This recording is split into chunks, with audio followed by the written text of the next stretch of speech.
Barry's got the lore and Vicky's got the fight. Nerdify my girlfriend. Let's glow in neon tonight. Pixel dreams and comic streams. We're chasing all the hype. Level up, press start again. We're powered by delight. Diving into fandoms every week, every night. Barry's got the lore and Vicky's got the fight. Nerdify my girlfriend. Let's glow in neon tonight.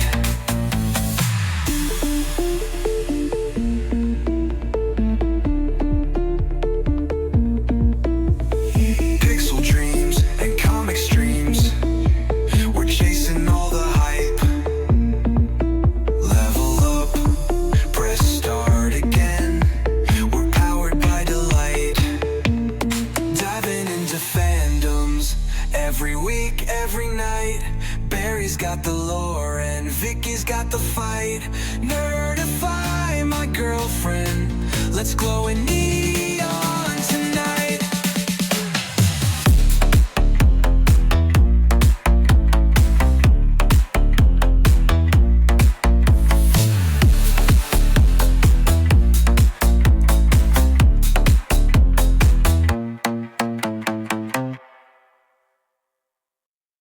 Hey there, and welcome to Nerdify My Girlfriend, the podcast where my boyfriend acts as my guide through the Nerdiverse, and I ask questions, make comments, and judge freely. In this episode, we will be exploring The Hidden Enemy, which is episode 16 of season 1 of The Clone Wars, which aired on February 6, 2009.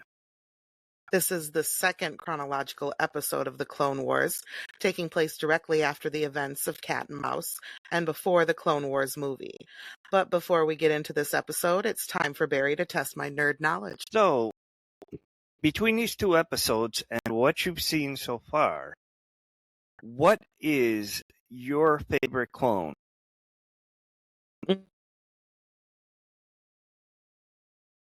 Two episodes I've seen so far, including this one.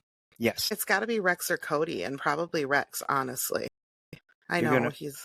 Pick Rex over Cody. I am going to pick Rex over Cody. Okay. Why wouldn't I? Maybe I Okay. just like bald guys. Oh, yeah, they're all the rage. Yeah. Yeah, You're going to have to lose some more hair. apparently.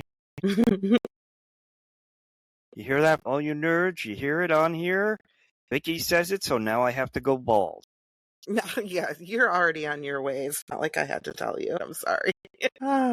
This is great. This is authentic, people. Okay, so sometimes my investigative curiosity and natural need to dig deeper leads Barry and I into some entertaining situations. So, That's the understatement of the world. so Barry and I were at an event, and it was an outdoor movie event in our hometown. Well, my hometown. He moved here. And there was, sitting in front of us, kind of off to the side, was this woman with a stroller, nice stroller, and there was a baby in it. And I assumed it was a real baby. You know, most babies you see in real strollers are real babies. But, like, I kept noticing things, and it led me to wonder if it was a fake baby or not. Yes, we were looking at this so-called baby for quite a long time. Like, not in a creepy way, but, like, we were looking for signs of life, honestly. And it was really bothering me. I was like, okay, I was waiting for the baby to blink or to move, and it just wasn't happening. So, like, I leaned over to Barry, and I just wanted to see what he would say. I wanted to see if he'd do it. And I said, will you go over there and ask that woman if her baby is real? And immediately, without even, like, considering my request, Barry goes, no. And I was disappointed. I wouldn't have made him do it, but I was disappointed. I was like, that's the line. We found a boundary in our relationship. You will not ask people if their baby is real or not for me. This is a trap. All right. So I wondered about it until the movie started, and then I was engrossed in the movie because it was Aladdin. So, old school cartoon Aladdin. Yeah, so let me just give you a little synopsis, everybody. We came to watch a movie under the stars, Mm-hmm. and what Vicki was concerned about was if there was a fake or real baby in front of us. I had to know. I had to. So then the next couple days, I'd point to babe. Well, I wouldn't point to babies because that's rude, but I'd be like, that baby right there, that baby's real. I can tell. It blinked, or it moved its fingers, or it moved like a baby. Okay, here's our criteria for saying this was a fake baby. It never blinked. We didn't see its eyes that much, but when I did see it, it did not blink. It was a really good fake baby. I had that uncanny valley feeling. That was the problem. Where you see something that's supposed to be human, but you can tell it's not. It freaks you out. And so, like, I mean, honestly, it's better than sitting on my phone. At least I occupied myself before the movie started.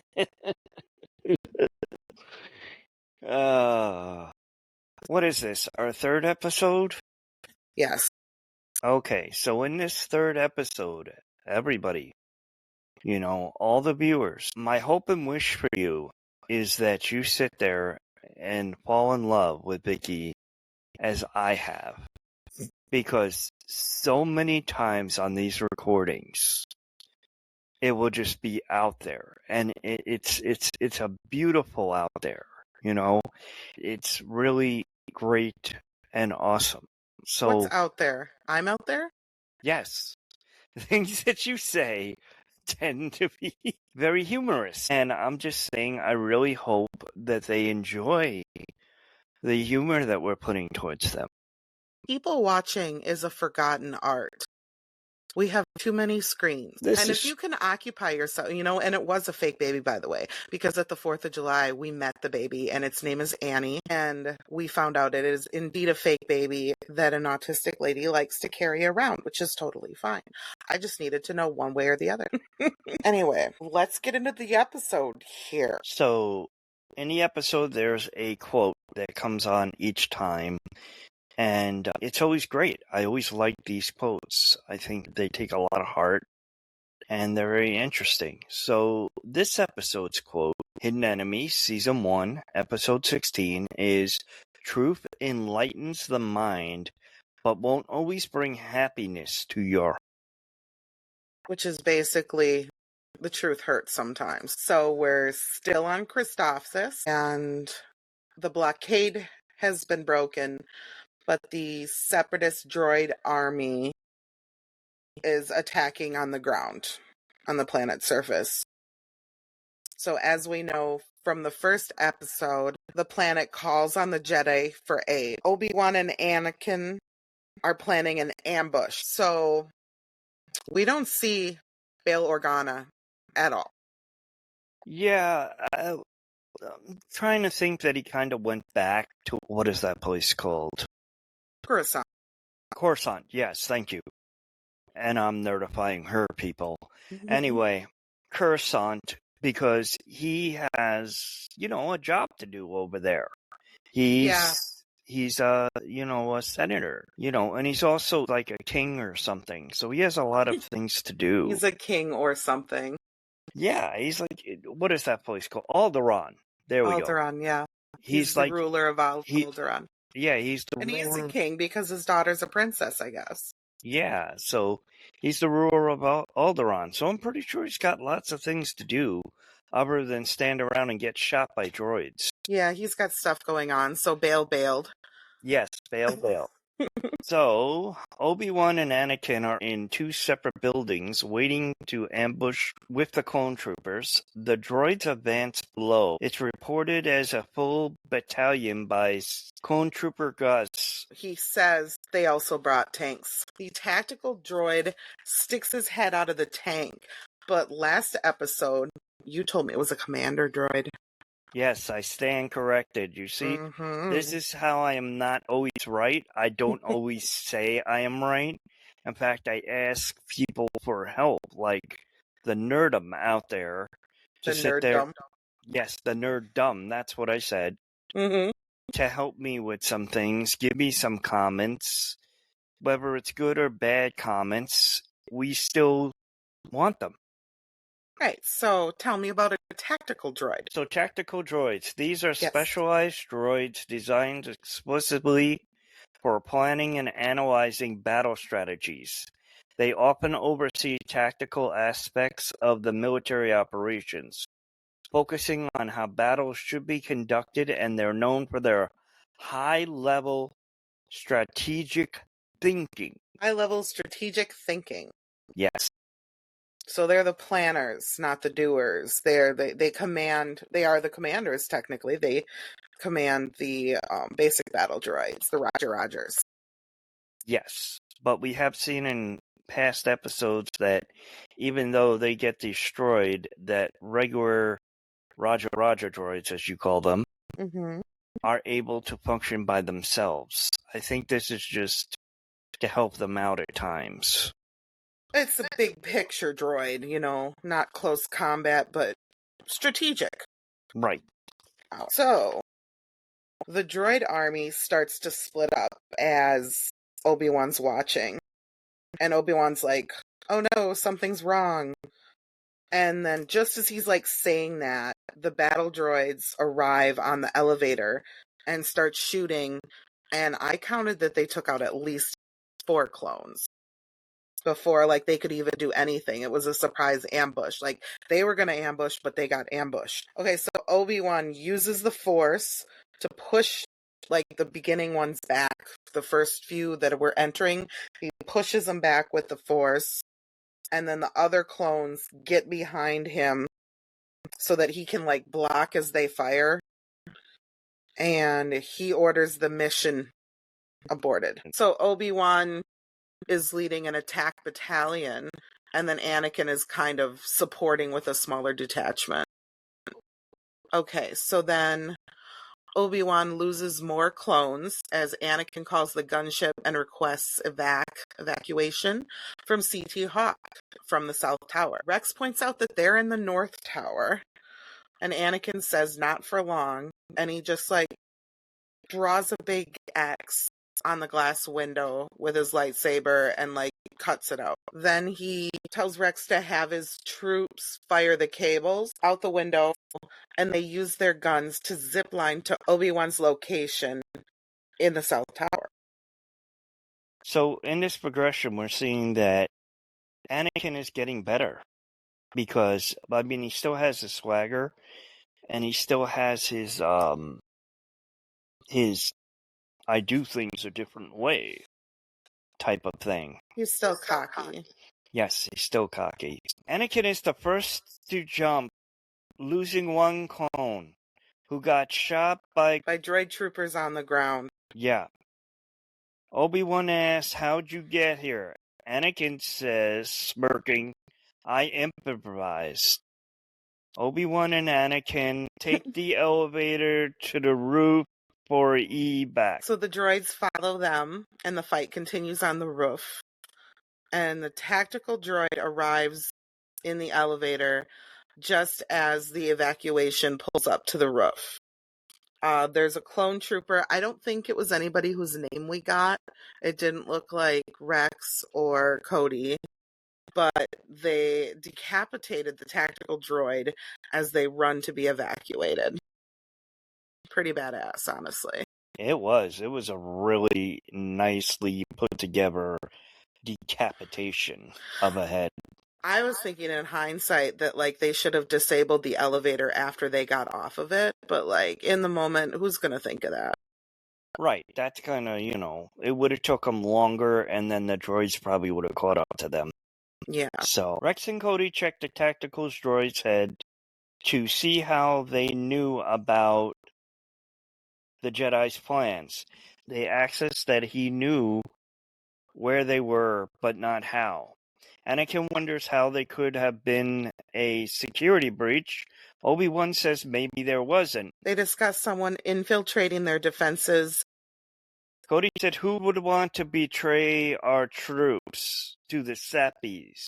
Which I thought was absolutely adorable. The Seppies, like, they've got a lot of slang. And this is like the first time we get to hear how they refer to the Separatists, which I thought was cute. So Obi-Wan suggests looking for the answer behind enemy lines. Cody wants to go with them, but Obi-Wan says he wants him to look into the security breach there at their headquarters and keep the fact that him and Anakin were going to investigate a secret. Don't tell anybody but the people in this very room that they're looking for a spy and that the Jedi have left. So after they leave, Cody realizes that someone left a comlink on and has been listening to everything that was just said. A clone is shown running away down the hall. He doesn't stop when told by Rex. Rex and Cody chase, wondering who it is, but lose him as he enters the mess hall with all the other clones. Rex says we're going to have a big problem here because the only people in here are our brothers. So they decide to wait for his next move and let the Jedi know. However, the droids are jamming Anakin and Obi-Wan's comms, so they don't get that message. Rex then starts R2-D2 looking for spy communication in their own system. Anakin and Obi-Wan notice the droids are watching, but they're letting them through, and they realize that they will be allowed to get to the Separatist headquarters and that it's a trap of some sort. They're expected to do this.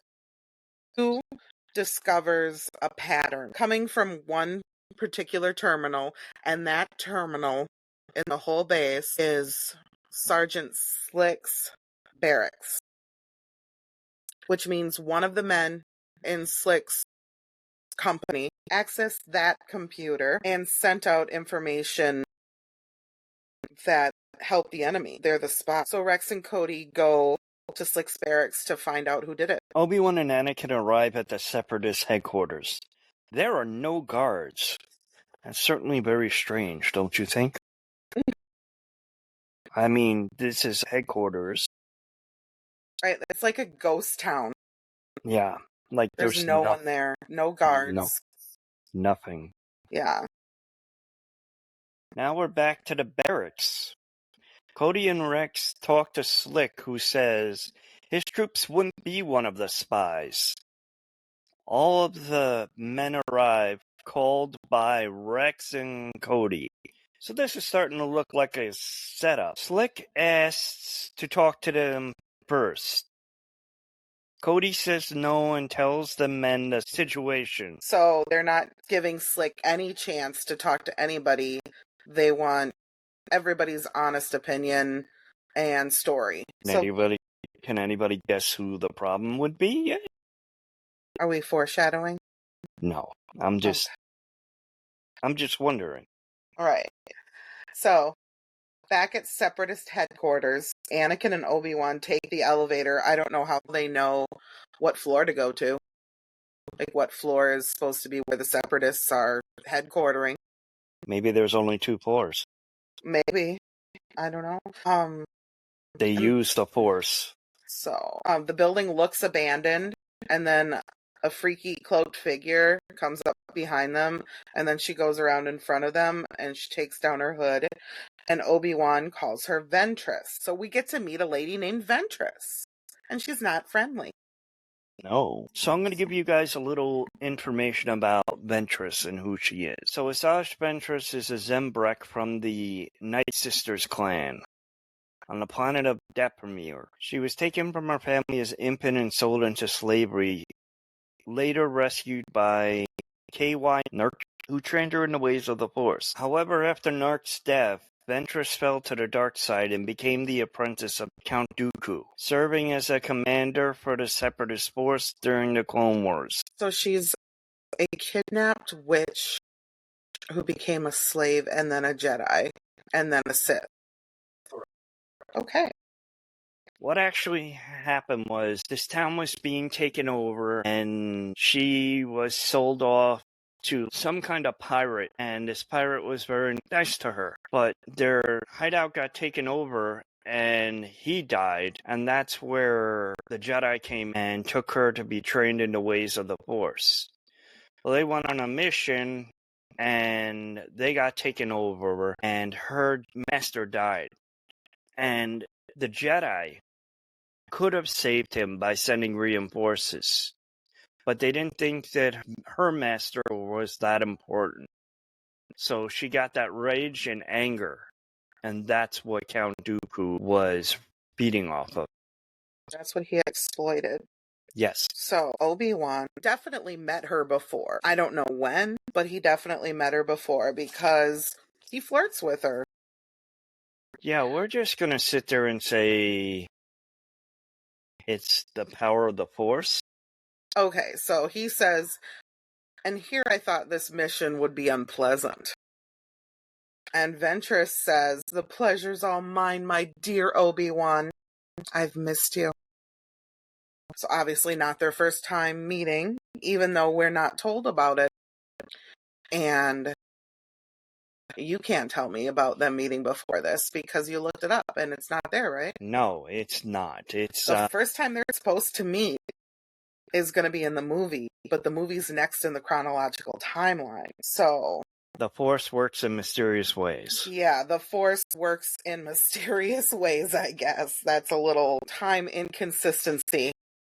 The voice of Ventress was Nika Fetterman, and she does such an awesome job. She does a good job. A really good job. She gets, the voice down so well. Yeah, her and the Obi-Wan actor seem to have a good back and forth. I wonder if they were recorded in the same studio or it was something that was done separately. I'm not sure. Anyway. It cuts back to Rex and Toady interrogating the clone troopers. Jester is nervous. He was cleaning his weapon. It's a DC-15. He didn't use the computer. Sketch and another went to the mess hall. The next clone, the doctors has the records of him being in infirmary. So now Chopper is up. Chopper says he was in the mess hall, but another clone says he came in a lot later. Yeah, a lot later after everybody else. So this episode kept going back and forth, from Separatist headquarters to what the clones were doing at Federalist headquarters. Yes. Yeah, Jedi headquarters, whatever. Excuse us, we are trying our best to get as much information as possible with these episodes. And we're trying to describe them in an understandable way. So we're back to Ventress, and she tells them that her informant, her loyal informant, told her that they were coming, so she was prepared for them. And so it has to be whoever was listening on that comm. Has to be, because literally no one else knows besides Rex, Cody, and R2-D2, and it wasn't my boy R2-D2. So they begin to fight. Obi-Wan thanks her for the hospitality, and she has 2 red lightsabers, which is pretty unique. The thing about these lightsabers is that just looking at them, you can tell that they're a copy. They're almost like a carbon copy of Dooku's, because Dooku has a curved blade and she has a curved blade. So when she became his assassin, is what he calls her, she basically follows the way his lightsabers are. And a lot of nerds in the nerddom are going to know that the only way to get a red lightsaber is to bleed it. So you have to literally take all your anger and all your hatred and take it out of your hands and put it into the crystal. It's a very painful thing to do. She seems like a bit of a masochist anyways. Right. I mean, she has that, anger thing. So Dooku is kind of fancy. He's a count. He's Lord Tyrannus. Yes. And so he's more elegant in his fighting style. It's more like fencing. And so he has an elegant hilt to his weapon. And she followed that hilt. Yeah, because she's fancy too. She wants to be all elegant because she's a witch. And Yoda didn't like the way he made his lightsabers, actually. He was against it. Because Yoda was his master. Taught him. So That's right. I remember now. Yoda didn't like the way he made those lightsabers. He thought it was an insult to the Jedi. Like pretentious, kind of. Yes. Yeah. So I definitely recommend the nerds and the nerdum to read. The nerdettes, the aspiring nerds. Yes, the aspiring nerds to read A Lost Jedi, Dooku. It is a very interesting story. And I did not like Dooku until I read that book. It is very good. So we're back to the barracks. Back to the barracks, Rex asked Chopper where Chopper was before going to the mess. Chopper is vague. Cody says we're going to need a better answer than that. Yeah, Cody's very by the book, people. He's very serious. I love him and Rex together. I do. And there's so much mention between Anakin and Obi-Wan. Like, Anakin's like, maybe Cody's sitting there and boring him with protocol. You know, with Rex with protocol. It's so funny. Chopper reveals that he was hiding and stringing battle droid fingers together as a keepsake trophy. Now, this is very interesting because what they're doing here is showing not only the personality of the clones, but they're actually showing like how angry they are and how they feel they need to take something back. Yeah, this is a nod to what soldiers did during Vietnam. They did nasty, and rumored to have done gross stuff like this. They got really savage about their fighting, and they started to dehumanize who they killed, which you can't really dehumanize the battle droids, I guess, because they're not human. Well, I mean, he did the best he could. He strung battle droid fingers together. So, I mean, that's kind of like, hey, I'm taking something back from you. Mm-hmm. You know? So Chopper feels like the droids owed him something. They owed him, yeah. They owe him their fingers. Yes. All of their digits. So what did the other... Others say that they knew that there was something wrong with him. Slick ignored his attitude because of his skills.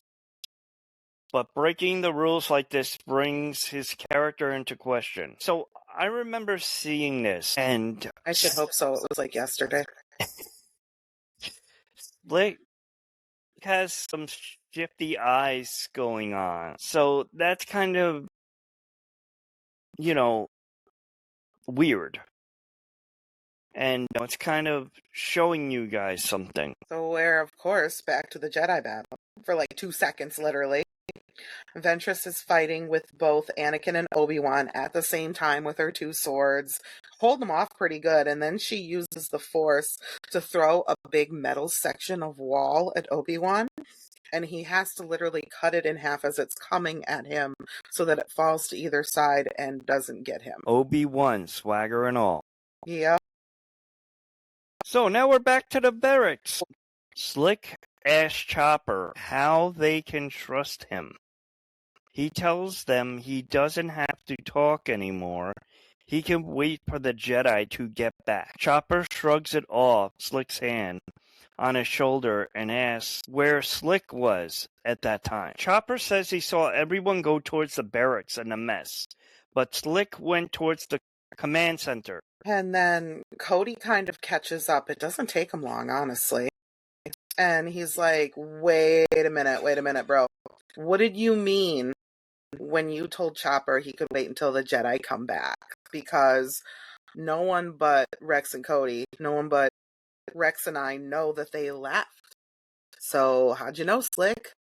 And Slick says, I really wish you hadn't noticed that, sir. And punches Cody, and Rex has to, like, catch him. Chopper gets elbowed by Slick as he runs away. Rex says, it's Slick. Slick is the traitor. His troops are stunned. Dun dun dun. Everybody, did you know it was Slick? Who It was could tell? It's a little obvious, yeah. Only a little. Only a little. Well, I mean, this is a kid's show, so. Yeah. Back to the Jedi battle! Ventress throws books at Obi-Wan and Anakin, and they throw them back, saying, "You ain't getting us." And then we're back to the clones.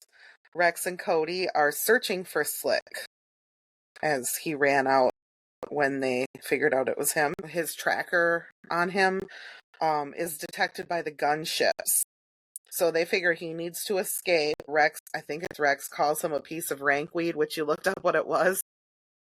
Yeah, it basically means a piece of nastiness. Like, isn't it like tobacco?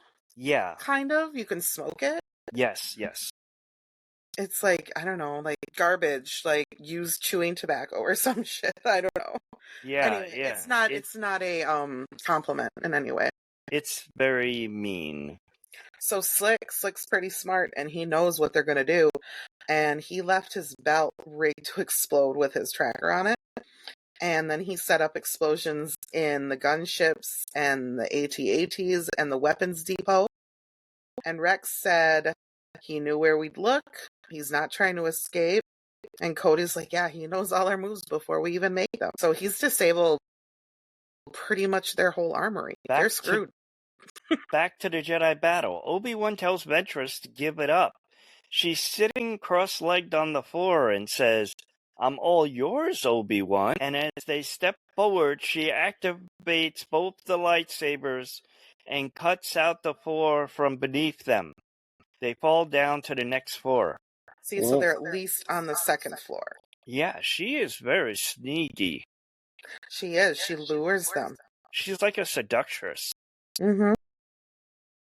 She tells them that they served their purpose. Anakin says they have to get back. They know something's wrong. Obi-Wan says it was a mistake to bring them there, my sweet. Yeah, he calls her my sweet. He is flirting with her the whole episode. He's get a room.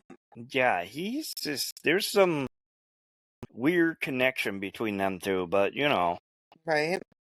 You've overestimated your abilities. Yeah, you've overestimated your abilities, my sweet. And she's like, yeah, probably not, because I totally brought a bunch of troops. So she cuts her way through the window, and then she jumps outside, and she stands on a spider droid.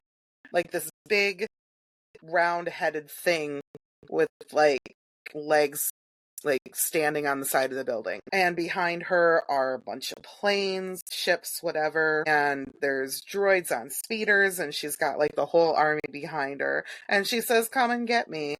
And Obi-Wan's all like, "You didn't tell us you were bringing friends, swagger." And Ventrix says, "Poor Obi-Wan, you've been betrayed. And now we're about to take control of this world." To Rex and Cody! Wondering how to get to Slick. Troops tell them that Slick ran into the command center. Cody says, "Seal the perimeter," and heads off with Rex, his little boyfriend. They work really good together. All right. Back to the Jedi battle, of course. Obi-Wan and Anakin jump forward to fight with Ventress more. Onto this spider thing. They cut off its legs and it starts to fall off the building. As it falls, they're all standing and fighting. Anakin and Obi-Wan jump off onto the droid speeders and knock the droids off, and the droids scream as they fall. Sad. They don't say anything fun, though. They just scream. And then Ventress jumps off the spider droid, like right before it lands. And as Obi-Wan and Anakin fly off, Ventress tells the droids to prepare to march on the city. Like, she's going forward with this invasion. Ventress, talking to the tactical droid, says, "Have General Losum delay the Jedi as long as possible, because she needs time to execute her next part of her master's plan." A new general, not a droid, a real creature. And his name is General Loathsome. And they show him for like a split second. Yeah, we'll recognize him later on in another episode, and that's where I'm going to give more a description about him, because he's seen more there, and I think it's better to speak of him when he's, on screen more. And he matches his name. He's not pleasant to look at. He's quite loathsome. So then Rex and Cody enter the command center, and Slick is hiding in the vent, super noticeably to the viewer and eventually to Rex and Cody. Rex sees him, but they keep talking. Like, they both kind of agree to just keep talking. And they talk about, how Slick might escape. And Cody acts all distracted and puts his weapon down on the tactical table. And then Cody tells Rex to leave and go to the south exit while he gets the power back on there in the command center. And Rex goes on the other side of the door and kind of crouches down to wait. And then Slick jumps down and grabs the gun because Cody has his back turned. And then, like, without even turning around, Cody's all like, "Hey there, Slick." And he reveals that the gun is empty. He holds up the clip because he took it out. And then Rex comes up behind Slick, and it's like that meme where, like the guy's in the church and he's got the gun pointed on him, but there's another guy behind him with the gun pointed on him, basically. You know what I'm talking about, right? Yeah. They tell him that they know what he He's- is going to do, just like he knows them.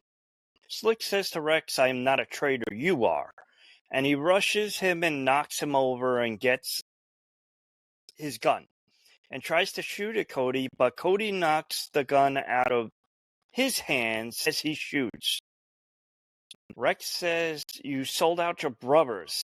Not all the clones think the same way. And he wanted to get something back, his freedom. He wanted to live as a free person. So even early in the series, we're seeing how they feel. So Jester was all about cleaning his gun. That was like his thing. He always kept his equipment in good working order. That was like something special and different about him from the other clones.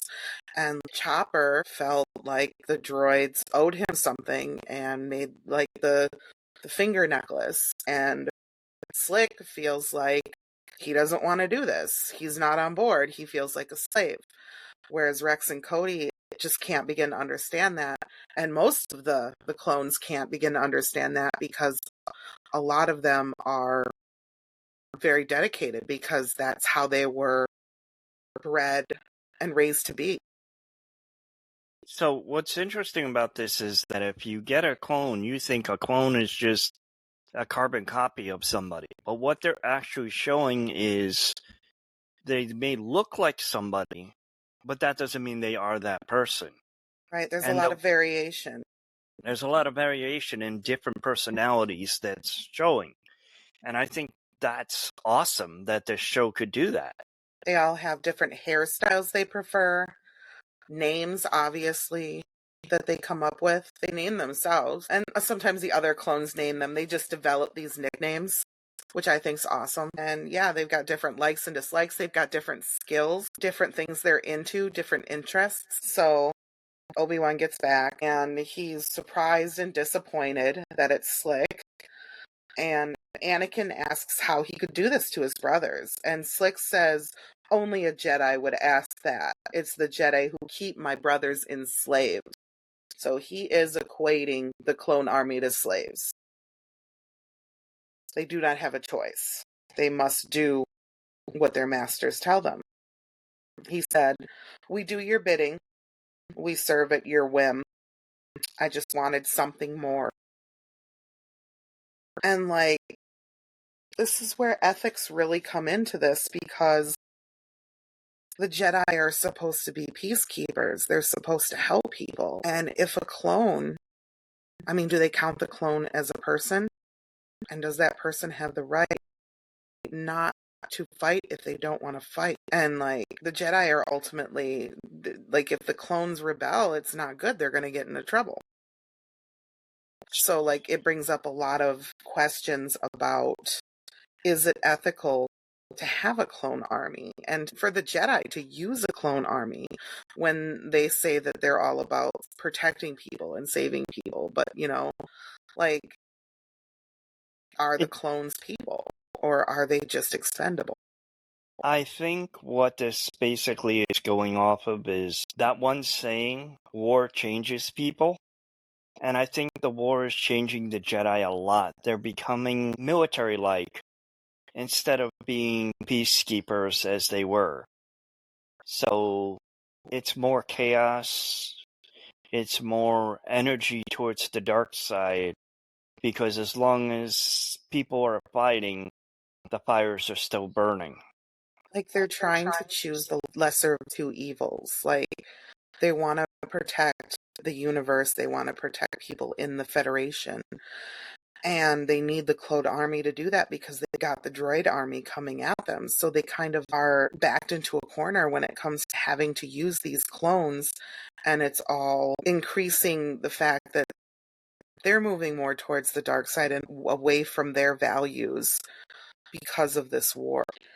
So he says, I just wanted something more. And then Rex says, and all you had to do to get it was put the rest of us all at risk, which is totally true. I mean, because he gave away their position, a bunch of clones died. And Slick says he loves his brothers, and Rex is too blind to see it, but he was striking a blow for all clones. And I mean, he was kind of being selfish. It's hard, it's muddy.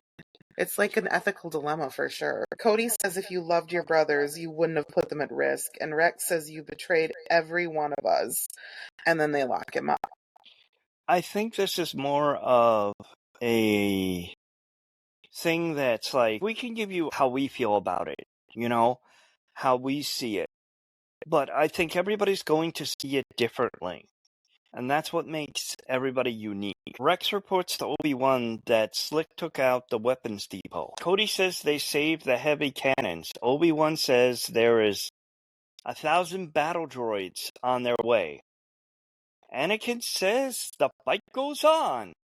So, like, they don't have any of their weaponry. They don't have any of their warships. They don't have their AT-ATs.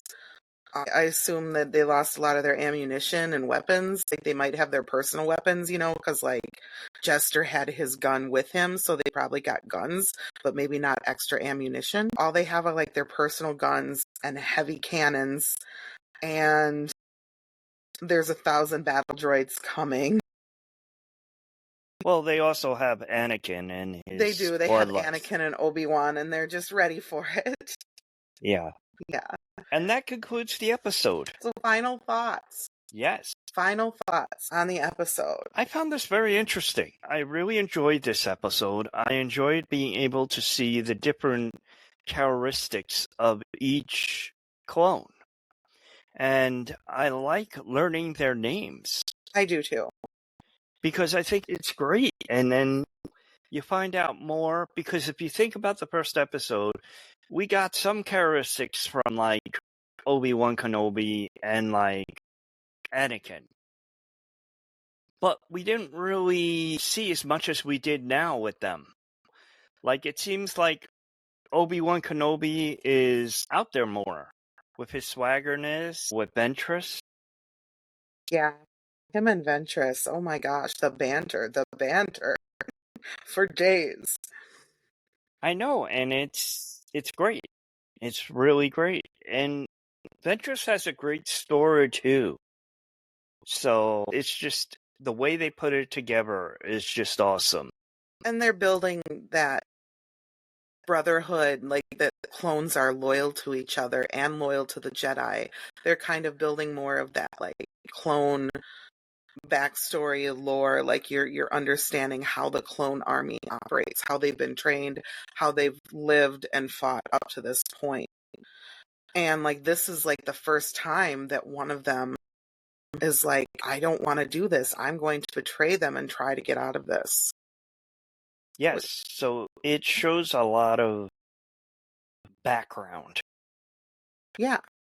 And clone relationships. Yes. I think this episode was focused on the clones more than the Jedi and how they feel and what's actually going on with them. So that was Hidden Enemy. And next week we'll probably do part 1 of the Clone Wars movie. So I looked it up. We looked it up, and a typical Clone Wars episode is 23 minutes long, and the Clone Wars movie is 98 minutes long. So like 2, 4, 6, 8.